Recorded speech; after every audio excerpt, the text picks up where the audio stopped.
ಅತ್ಯುತ್ತಮ ಒಂದು ಬಜೆಟ್ ಅನ್ನ ಮಂಡನೆ ಮಾಡಿದ್ದಾರೆ. ಪ್ರಧಾನಮಂತ್ರಿ ನರೇಂದ್ರ ಮೋದಿಜಿಯವರ ವಿಕಸಿತ ಭಾರತದ ಕನಸೇನಿದೆ, ಆ ಕನಸು ನನಸಾಗ್ತಕ್ಕಂಥ ನಿಟ್ಟಿನಲ್ಲಿ ಅಭಿವೃದ್ಧಿ ಪೂರ್ವಕವಾಗಿರ್ತಕ್ಕಂಥ ಬಡವರ ಪರವಾಗಿ, ರೈತರ ಪರವಾಗಿ, ಯುವಕರ ಪರವಾಗಿ, ಮಹಿಳೆಯರ ಪರವಾಗಿ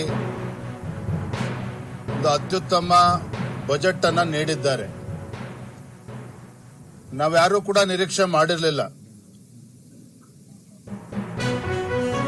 ಟ್ಯಾಕ್ಸ್ ರಿಫಾರ್ಮ್ಸ್ ಬಗ್ಗೆ ದೇಶದ ಯಾವುದೇ ವ್ಯಕ್ತಿ 12 ಲಕ್ಷದವರೆಗೆ ಯಾವುದೇ ತಮ್ಮ ಆದಾಯದ ಮೇಲೆ ಯಾವುದೇ ರೀತಿ ತೆರಿಗೆಯನ್ನ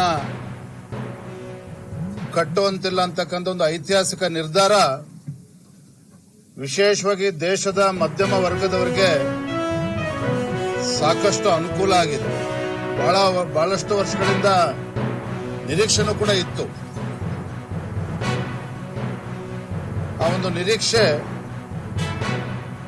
ನಿರೀಕ್ಷೆಗೆ ತಕ್ಕಂತೆ ಕೇಂದ್ರದ ಹಣಕಾಸಿನ ಸಚಿವೆ ಆ ಬಜೆಟ್ ಅನ್ನ ಮಂಡನೆ ಮಾಡಿರ್ತಕ್ಕಂಥದ್ದು ಪ್ರತಿಯೊಬ್ಬರು ಕೂಡ ತುಂಬಾ ಸಂತೋಷ ತರತಕ್ಕಂಥ ವಿಚಾರ.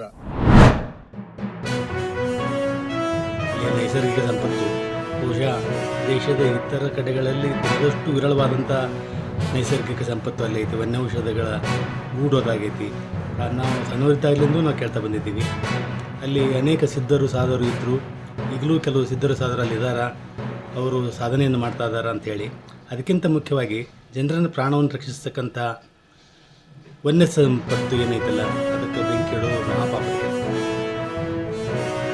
ಹೋಗಬೇಕಾಗಿರುವಂಥದ್ದು ಬಹಳ ಮುಖ್ಯ. ಆ ದಿಸೆಯಲ್ಲಿ ನಾನು ಜನರಿಗೆ, ವಿಶೇಷವಾಗಿ ಕಪ್ಪತ್ತಗುಡ್ಡದ ಪ್ರದೇಶದಲ್ಲಿ ಬೇಸಿಗೆ ಕಾಲದಲ್ಲಿ ಬೆಂಕಿ ಹಚ್ಚುವಂಥ, ಅರಣ್ಯಕ್ಕೆ ಬೆಂಕಿಯನ್ನಿಡುವಂಥ ಜನರಿಗೆ ಕೇಳಿಕೊಳ್ಳೋದಿಷ್ಟೇ, ಅಂಥ ಒಂದು ಬೆಂಕಿ ಹಚ್ಚುವುದರಿಂದ ಪರಿಸರ ನಾಶ ಆಗ್ತದೆ, ಸಮೃದ್ಧವಾಗಿರುವಂಥ ಪ್ರದೇಶ ಬರಡು ಭೂಮಿ ಆಗ್ತದೆ. ಆ ಕಾರಣಕ್ಕಾಗಿ ಅಂಥ ಒಂದು ಕಾರ್ಯವನ್ನು